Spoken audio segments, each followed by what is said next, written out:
My name is Lauren, and I was my mom's first child. She had me when she was still figuring out her life. She got married young, right after high school, to my dad, Scott.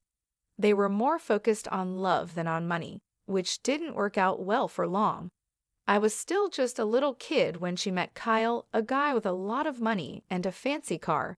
She left my dad, took me with her, and never looked back, except to collect the alimony checks. At first, Kyle seemed nice. He would bring me little treats and let me play in his big office filled with shiny things. But my mom changed around him. She always looked at me like I reminded her of a life she wanted to forget. One evening, I overheard them talking in the kitchen while I was supposed to be watching TV. "She's too much like Scott," my mom said sharply. "Always asking questions, always looking at me like he used to." I didn't understand what she meant at the time, but it hurt to hear her talk about me like I was a problem. I loved my real dad. Sure, he lived in a small apartment on the other side of the city, but every moment with him was fun, even if we were just playing in the park or eating cheap pizza. My mom's words from that night stuck with me, and she only became more critical over time. "Can't you do anything right?" she'd say whenever I tried to help around the house or did my schoolwork in the living room. My dad, on the other hand, was different. "You're doing great, Lauren," he'd tell me whenever I showed him my grades or a drawing from school. "Don't let anyone tell you otherwise." Life at my mom and Kyle's house got more stressful when I started school. My mom was always talking about appearances, how I needed to wear the right clothes and hang out with the right kids. "Why can't you dress like Karen's daughter? Look at her," she'd say, showing me a picture from a party I wasn't invited to. One day, after she scolded me for tracking mud into the hallway, I finally snapped back. "At least Dad doesn't yell about a bit of dirt." The slap came fast, her hand stinging my cheek before I knew it. I even saw it move. "Don't talk about your father like that," she hissed, her face close to mine, her breath smelling of coffee and anger. Tears started to fill my eyes, but I held them back, just like Dad taught me. That night, lying in my bed, I promised myself I wouldn't let her see me cry. I wouldn't give her that satisfaction. When Mom announced she was pregnant again, the whole house felt different, like something big was about to change, and not in a good way. She had that glow people talk about when they're expecting, but it never seemed to shine in my direction. "I'm having a baby with the man I love, Kyle. It's going to be perfect," Mom said one evening, rubbing her belly while Kyle beamed like he'd won a prize. Kyle, always trying to charm, added, "We'll need to redo the guest room, make it fit for a little princess." My heart sank. They were talking about my room, my little corner in their world. "What about my room?" I asked, trying to keep my voice steady. Mom shot me a look, her smile turning tight. "You can move into the smaller room, Lauren. It's only fair. The baby will need the space." The way she said fair made it sound like it was already decided, no room for arguing. So I moved, packed up my things, and settled into the smallest room in the house, barely bigger than a closet. Time flew by, and soon Mary was born. She was all anyone could talk about. "Isn't she just the most beautiful baby you've ever seen?" Mom would gush to her friends over the phone, cradling Mary like she was the most precious thing in the world. "Yeah, she's cute," I'd mutter, trying to join the conversation. Cute was an understatement. Mary was adorable, and I couldn't help but love her from the moment I saw her. I wanted to be a good big sister, to be involved and help out. One afternoon, I tried to sneak into Mary's room while Mom was busy in the kitchen. I tiptoed in, peering over the crib at my baby sister, who was gurgling happily. "Hey there, Mary," I whispered, reaching out a finger for her to grab. But Mom must have heard me, because suddenly she was at the door, her voice sharp as a knife. "What are you doing, Lauren? I told you to ask before going into her room." "I just wanted to see her," I protested, feeling the familiar sting of tears pricking my eyes. I wanted to help, but Dad was different. During one of my weekends with him, I'd opened up while we were having pizza at our favorite spot. Mom's always on edge when I'm around Mary. It's like she thinks I'll break her or something, I said. Dad chewed thoughtfully before replying, You know, Lauren, some people just have a hard time sharing love. It's like they think there's only so much to go around. But remember, you've got a big heart. Don't let your mom's behavior make you think otherwise. His words helped a little, but back at Mom's house, the distance between us kept growing. Even when I tried to share stories about school or friends, Mom's attention was always split, half listening and half watching Mary. One day, I came home with a school award, second place in the science fair. I was so excited, clutching the certificate like it was a ticket to their approval. Look, Mom, I won this, I exclaimed, holding it out to her as she fed Mary. That's nice, dear, she said without looking up. Put it on the fridge or something. Or something, I echoed to myself, the words feeling empty. I stuck the certificate on the fridge, a bit crooked, and stepped back. To them, it was just another piece of paper, just another day in Mary's shadow. By the time I reached high school, things were pretty rough at home. Between Mom's cold shoulders and Kyle's indifference, I felt more like a guest than a part of the family. It was around then that the bomb-dropped mom decided it was time for me to live with Dad permanently. The day she told me we were having dinner, it was one of those rare moments where it was just her and me at the table. Kyle was late from work, and Mary was already tucked in. Lauren, we need to talk about your future, Mom started, pushing her food around her plate with a fork. There was no warmth in her voice, just a cold, businesslike tone that immediately made me nervous. What about it? I asked, trying to sound casual, but my heart was racing. We've been discussing things, and we think it's best if you move in with your father. With the new baby coming, things here are, well, they're complicated.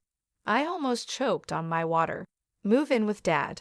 But why? I thought everything was fine here. Mom sighed, a sound full of impatience. Look, Lauren, you're not a child anymore. You need your own space, and we can't provide that here, not with the new situation. It's cramped, and frankly, the financial burden is more than we expected. It's better for everyone this way. I pushed my plate away, no longer hungry. And what about school? My friends? You can go to a new school, make new friends, she said, as if it were that simple, as if my life could be easily replaced. It felt like I had to erase my life and start over without any trouble. The next few weeks were a blur as I packed up my things, my whole world shrinking into boxes, books, clothes, and the few keepsakes that meant something to me. Kyle barely said goodbye, and Mary, too young to understand, gave me a confused hug. Moving day was tough. Dad lived on the other side of town in a small apartment. It was clean but cluttered with memories of a life paused since Mom left him. He was standing there waiting for me with open arms and a worried smile when I arrived. The apartment was nothing like the house I grew up in. My new room was half the size of my old one, with walls that needed paint and a window that looked out at a brick wall. But it was quiet, and Dad was trying his best to make it feel like home. The first day of the new school was rough. As I walked down the crowded hallways, I could feel the stares and hear the whispers. That's the new girl, they'd say, as if I were some kind of oddity. In class, I kept to myself, doodling in my notebook and trying to block out the murmurs. When the bell rang, I was the first one out the door, not wanting to linger. At home, Dad noticed my mood. How was school? He asked, trying to keep his tone light.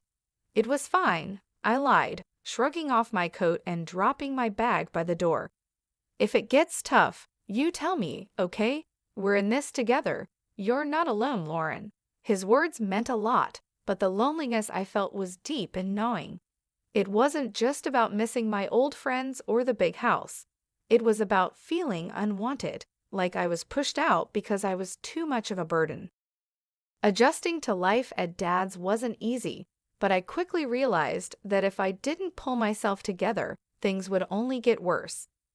One morning, I woke up, looked around my cramped room, and decided it was time to take charge of my life. No one else is going to do it for me, I muttered under my breath. Dad noticed the change in me almost immediately. Over breakfast one day, he looked up from his coffee and said, "You're looking more determined these days, Lauren. What's on your mind?"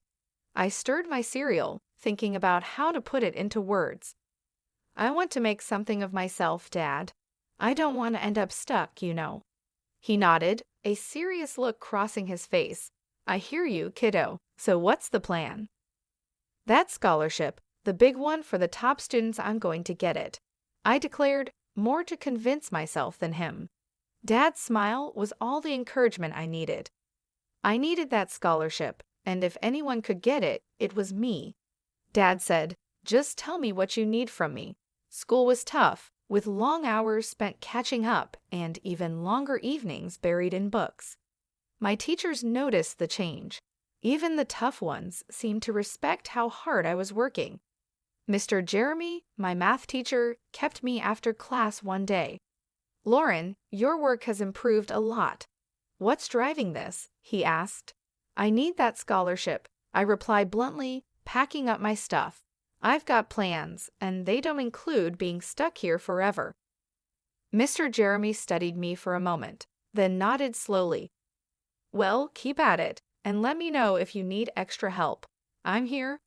Making friends wasn't easy, but I managed to find a few people who didn't mind that I was focused on my goals. During lunch, I'd sit with Linda and Peter, two kids who weren't exactly popular but knew how to laugh. "So, Lauren, you're like a library ninja now, huh?" Peter joked one day, nudging me as we sat down with our trays. I cracked a smile. "Yeah, got to be stealthy if I want to snag the best study spots." Linda chimed in, her voice soft but sincere. "It's cool what you're doing, Lauren. Most wouldn't bother." Days turned into months, and the pressure grew as the application deadlines got closer. Dad was my rock, always there with a hot meal and a listening ear whenever the stress became too much. The day I got the scholarship letter, my hands were shaking as I tore it open. Dad was right there, holding his breath. I scanned the words, my heart pounding, and then I cheered so loud the neighbors probably heard. "I got it, Dad. I got it." I jumped up, the letter flapping in my hand like a flag of victory. Dad swept me up in a big hug, laughing and cheering right along with me. "I knew it. I knew you could do it." As I packed up my things for college a few months later, I felt ready. The future was bright, and for the first time, it felt like it was truly mine. I was leaving, but I was taking all these lessons, all this love and hard-earned wisdom with me. After graduating with honors and establishing a solid career, I finally felt like I was on stable ground. I was 25, doing well at my job, and had just started dating a great guy from work named Eric, who had been nothing but supportive. Then, out of the blue, my mom called. We hadn't spoken much since I moved out, but suddenly here she was asking more like telling me something. "Lauren, your sister Mary is going to college in your city. We've paid her tuition, and we think it'd be best if she stayed with you," Mom said, making it clear this wasn't just a suggestion. I hesitated, memories of our strained relationship running through my mind, but I wanted to believe things could be different this time. "Okay, Mom, I'll help Mary out. It might be nice to reconnect," I said, trying to keep any doubts out of my voice. Mary moved in 2 weeks later, and it was obvious right away that we were very different. She was as stunning as ever, completely focused on her looks and living a high-maintenance lifestyle. She brought with her a suitcase full of expectations and a personality that expected them to be met. "Can you make sure we have almond milk and kale?" "I'm on a special diet," Mary said casually on her first evening, checking herself out in the mirror. "Sure, I'll add them to the grocery list," I replied, trying to be accommodating. But living with Mary turned out to be harder than I expected. She partied like there was no tomorrow, often coming home at dawn, her carefree laughter echoing through the apartment while I lay awake, worrying about work meetings and presentations. One afternoon, Eric came over while Mary was getting ready for another night out. I noticed how she smiled at him just a bit too sweetly and for a bit too long. After she left, Eric spoke up. Lauren, I think Mary's got the wrong idea about me. She's been, well, flirty. I felt a wave of anger and embarrassment. Thanks for telling me, Eric. I'll talk to her. When I confronted Mary, she just laughed it off. Oh, come on, Lauren, I'm just being friendly. Besides, can I help it if he likes me back? That's my fiancé, Mary. You need to respect that, I replied, my voice firm. Her laugh turned cold. Lauren, I'm used to getting what I want. I always have. That was the last straw. I couldn't live like this, feeling like I had to guard my life from my own sister. You need to find another place to live, Mary. This isn't working out, I said, making it clear that I meant it. I told her my decision was final, and Mary stormed out, slamming the door behind her. Within an hour, my phone rang. It was Mom, and her voice was cold and sharp. You're such a jealous girl, Lauren. You can't stand to see your sister happy, can you?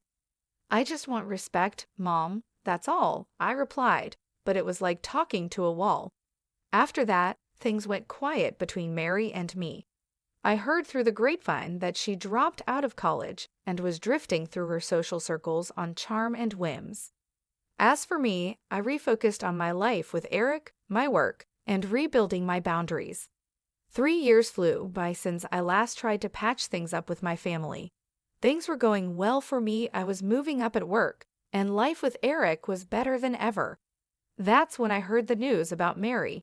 She had dropped out of college and was getting married to some rich guy she'd met. Feeling a mix of curiosity and goodwill, I picked up the phone to call home and offer my congratulations. Mom answered, her voice cold and distant as always. Mom, I heard about Mary's wedding. I just wanted to say congratulations, I started, trying to keep my tone light. Well, don't bother. We're not waiting for you at the wedding. It's for rich people only, and we don't need any beggars there, she spat out, her words cutting deep. I clenched the phone a little tighter, feeling the old sting of rejection. Really, Mom, that's how you're going to be. What did you expect, Lauren? You've always been the difficult one. Just stay away, she said before hanging up. I stood there, phone in hand, the dial tone echoing in my ear. The hurt was real, but I wasn't going to let it ruin me. I found out later that they'd spared no expense on Mary's wedding, hiring popular artists and actors to make it a lavish affair. Time passed, and life didn't stand still for me either.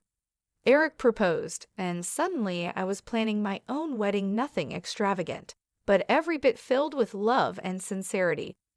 I called Dad to share the news. He was overjoyed. Lauren, that's wonderful. You bet I'll be there. I wouldn't miss it for the world, he said, his voice brimming with happiness. Encouraged by Dad's reaction, I made one last attempt to bridge the gap with my mom. I dialed her number, my heart racing as I waited for her to pick up. Mom, I'm getting married. I want you to come, I said, holding my breath. Her reply was as cold as a winter breeze. No, Lauren, not interested in attending some modest gathering of losers. Count me out. I swallowed hard, fighting back the hurt. All right, Mom, take care, I said, and hung up, knowing it was probably the last time I'd invite her into my life. Our wedding day was simple but beautiful. Dad walked me down the aisle, his presence a steady comfort. The room was filled with genuine smiles and heartfelt congratulations, a stark contrast to the grandeur and coldness of Mary's wedding spectacle. Our modest reception was filled with laughter, dancing, and stories. Eric and I mingled with friends and family who loved us for who we were, not for money or status. Life was going well, and Eric and I were thrilled to be expecting our first child. Then one ordinary afternoon, my phone rang, and the voice on the other end turned my day upside down. It was Mom, and she wasn't calling to congratulate me. Lauren, you have to take us in. We're desperate, she blurted out without even a hello. Mom, what's going on? I asked, though part of me didn't want to know. It's all gone wrong. Kyle's business failed. We mortgaged the house for Mary's wedding, and now it's all just gone. And your sister's marriage is over. Her husband kicked her out and is demanding money for her cheating, she explained hurriedly, her voice edged with panic. I took a deep breath, trying to process the flood of information. Okay, slow down. What exactly are you asking of me? We need a place to stay, all of us. We're coming to your house, she stated matter-of-factly, as if it were the most obvious solution. The request, or rather the demand, hit me hard. No, Mom, you can't just decide to move in with us. It doesn't work like that. Lauren, you owe us after everything we've done for you, she snapped, her voice sharp and commanding. That struck a nerve. Oh, you, Mom? Remember how you were when I needed you most? You pushed me out. You chose everything over me. And now you expect me to just open my doors. Her voice rose. You're being selfish, Lauren. Where is your family spirit? I am your mother. And you've never let me forget it. But being a mother doesn't mean what you think it does. It's not about debts and demands. I shot back, my patience wearing thin. Her fury was palpable even through the phone. You'll regret this, Lauren. I might even take you to court to get what I deserve. I couldn't help but laugh, but it was more from disbelief than anything else. Go ahead and try, Mom. Remember, Dad was my guardian when you kicked me out. What are you going to claim? That your daughter wouldn't let you live off her after you threw her out. There was a pause, and I could almost hear her thinking. This isn't over, Lauren, she finally hissed before hanging up. Life after that last call with Mom felt like a fresh start, a real new beginning. Eric and I were busy getting the nursery ready, picking out paint colors, assembling the crib, and navigating the usual ups and downs of pregnancy. It was a bright and early Friday morning, and I was setting up some baby clothes we had just bought, folding them neatly into the new dresser. Eric was drilling something in the corner, the electric screwdriver buzzing away. He stopped, wiped his forehead, and looked over at me with a smile. How's it going over there, Lauren? Need any help? I've got it, thanks. Just thinking about everything. It's really happening, huh? I responded, running my hand over a tiny soft onesie. It really is. We're going to be parents, Lauren, he said, his voice full of awe and a bit of nervous excitement.